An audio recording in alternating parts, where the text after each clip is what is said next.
Halo Sobat Murni Teguh, kembali lagi di acara Bincang Asik bersama Murni Teguh Tuban Bali. Hari ini saya, Galit, akan memandu teman-teman semua untuk mendapatkan satu informasi yang sangat menarik dari pakarnya langsung ya. Jadi seperti yang kita ketahui, bulan Februari adalah bulan yang disematkan sebagai bulan kanker sedunia. Jadi topik kita pada hari ini adalah kita akan membahas apa itu kanker. Stay tune ya. Dari Sobat Murni Teguh, hari ini kita akan ditemani oleh salah satu dokter spesialis terbaik yang ada di Rumah Sakit Murni Teguh Tuban Bali. Jadi beliau ini sudah berpraktek di Rumah Sakit Murni Teguh sejak rumah sakit ini baru didirikan. Langsung saja kita sambut. Selamat pagi dokter. Selamat pagi ya. Gimana kabarnya? Saya baik dokter. Dokter bagaimana dokter kabarnya? Tetap sehat ya. Tetap Jadi kita harus tetap menjaga stamina kita ya. Baik dokter, maksud kedatangan saya hari ini dok untuk meminta tolong dijelaskan kepada Sobat Murni Teguh tentang apa itu kanker dokter. Karena pada bulan Februari ini dok ya, seperti kita ketahui adalah bulan yang diperingati sebagai bulan kanker sedunia. Ya, bulan kanker sedunia. Baik, langsung saja dokter. Sebelum kita mulai, kita perkenalan dulu dokter ya. Baik ya. Jadi nama saya dan Dr. Steven. Nama sehari-harinya saya sebut dengan Dr. Steven. Dan saya sudah melayani di bidang onkologi atau bidang kanker ini selama lebih dari 20 tahun. Cukup lama dok ya? Ya, cukup lama. Sebulan dengan saya itu. Ya. Pengalaman dokter ya. Baik dok, boleh kita langsung tanya dok, apa Ya. itu kanker dokter? Oke. Banyak orang yang sudah tahu sebenarnya kanker itu apa. Kanker itu adalah pembelahan sel abnormal. Ya, dan sel-sel ini membelah terus-menerus dan dia bisa menyebar ke tubuh kita yang lain. Kanker adalah sel penyakit sel. Ini penyakit yang berasal dari inti sel genetik. Berarti ada faktor dari keturunan juga dok ya? Ya, ada memang dari genetik. Banyak dari genetik. Cuman jumlahnya cuma kecil. 5-10% dibandingkan dengan pengaruh lingkungan. Oke baik dokter. Sebelum kita lanjut ke penyebabnya dokter, Ya. apakah kita ada cara dok untuk mengenali bagian tubuh kita yang kita curigai nih ada kankernya dokter? Ya, memang yang paling penting dalam kehidupan kita semua orang harus mengetahui lebih dulu tubuh kita sendiri. Setiap orang harus mengerti bagaimana tubuhnya, normal atau tidak. Ya, harus diketahui lebih dulu. Lalu dok, bagaimana cara kita untuk mengenali tubuh kita apakah kita ada kanker atau tidak?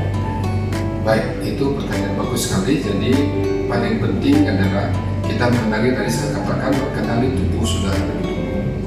Ya, dengan demikian kita akan mengenali hal-hal kelainan dalam tubuh kita. Ada pengenalan fase dini. Baik dok. Dan yang kedua, pengenalan fase lanjut. Apakah fase dini itu bisa kita kenali dok? Nah, seharusnya bisa, tetapi sulit juga pada tumor-tumor yang ukurannya sangat kecil. Sedangkan kalau fase lanjut, itu sudah kita lihat dengan mata kita sendiri. Dari jauh kita sudah tahu bahwa itu adalah kanker. Berarti yang kebanyakan terjadi di rumah sakit adalah pasien itu datang di fase lanjut. Oh, fase lanjut itu 80% lebih daripada pasien-pasien datang ke rumah sakit sudah fase lanjut. Sedangkan kalau kita menemukan fase dini juga kita sulit juga, karena itu diagnostiknya juga sulit, karena kecil sekali, sudah fase kecil. Hampir semua orang tahu kalau ukuran tumornya sudah lebih dari 2 cm. Berarti untuk fase dini memang agak sulit berarti Sulit dok, juga, ya? gitu. Padahal itu penting fase dini. Baik dokter, untuk penyebab dari kanker ini dok, apakah ada penyebab pastinya dokter? Baik, untuk penyebab kanker itu sampai hari ini belum kita pastikan. Ya, tidak ada satupun faktor penyebab. Sebab terjadinya kanker oleh karena faktor risiko. Faktor risiko itu apa saja dok? Faktor risiko yang paling banyak itu adalah lingkungan kita. Kita hidup dalam lingkungan kita. Itu kebiasaan hidup kita. Yang kedua adalah faktor risiko mengenai genetik. Genetik itu seperti apa? Apakah dari keturunan? Misalnya ibu saya nih ada keturunan kanker dari neneknya. Berarti ibu saya memiliki faktor resiko? Oh, belum tentu. Belum tentu. Ya. Jadi faktor risiko itu adalah pada genetik itu kalau penderitanya kurang dari 35 tahun. Berarti dimasuk usia muda dong ya? Iya, usia muda. Lalu dokter, usia muda itu, yang dimaksud usia muda itu kisaran usia berapa dokter? Usia muda di dalam kanker itu adalah usia kurang dari 35 tahun. Berarti setelah usia 35 dokter, faktor yang lebih banyak mengambil peran itu dari lingkungan dok ya? Ya tentu, pengaruh lingkungan. Berarti dari sekian banyak pasien kanker yang datang di atas 45 tahun, kemungkinan besar karena gaya hidupnya dok ya? Ya, hampir semua karena gaya hidup. Ya. Baik dokter, setelah tadi kita mendengar tentang cara mengenali kanker, kemudian apa penyebabnya, sekarang dok, apakah ada cara untuk memeriksakan dok? Kalau misalkan kita mencurigai di diri kita ada satu masa yang dicurigai sebagai kanker dokter. Baik, yang kita harus kerjakan pasien-pasien yang curigai kanker, pertama periksalah secara klinis dulu. Ya, pemeriksaan yang kedua dengan cara pemeriksaan patologi.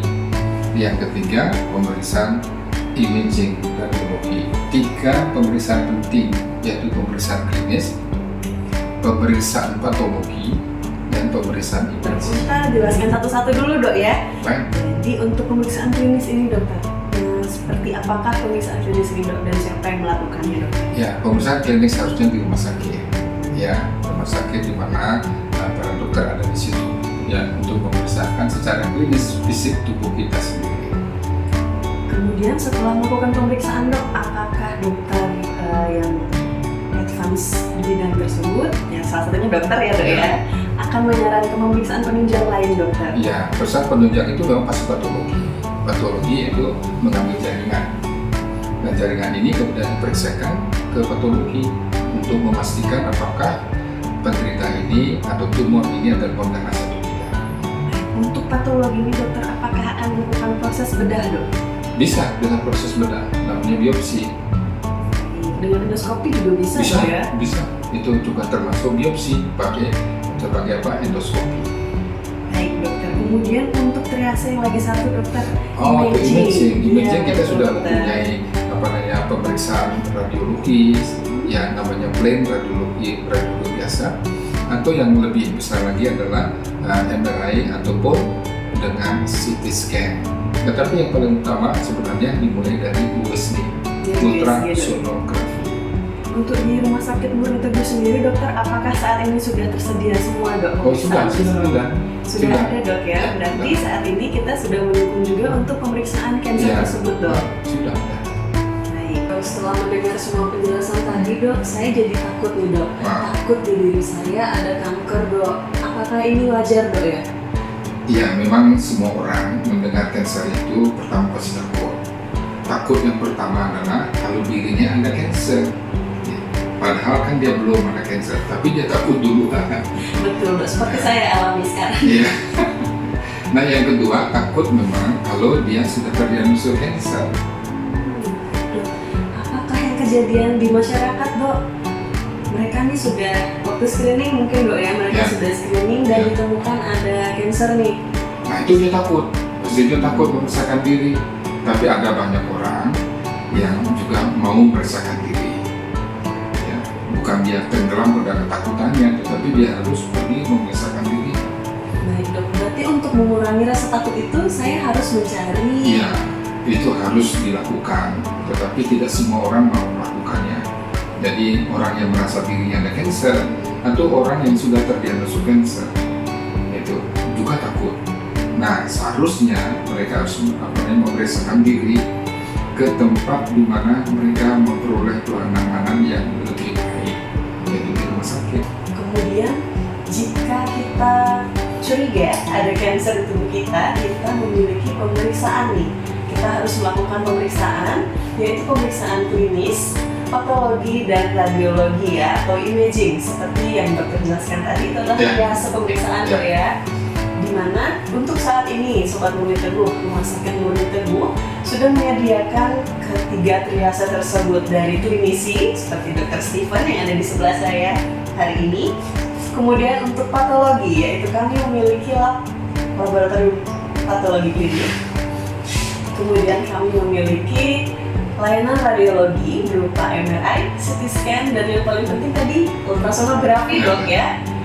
Baik, dan untuk Sobat Murni Teguh yang merasa takut setelah mendengar nih topik cancer dan takut di badannya ada cancer, itu hal yang wajar ya teman-teman. Yang perlu dilakukan jika teman-teman atau Sobat Murni Teguh merasakan takut tersebut adalah segera periksakan ke fasilitas kesehatan terdekat.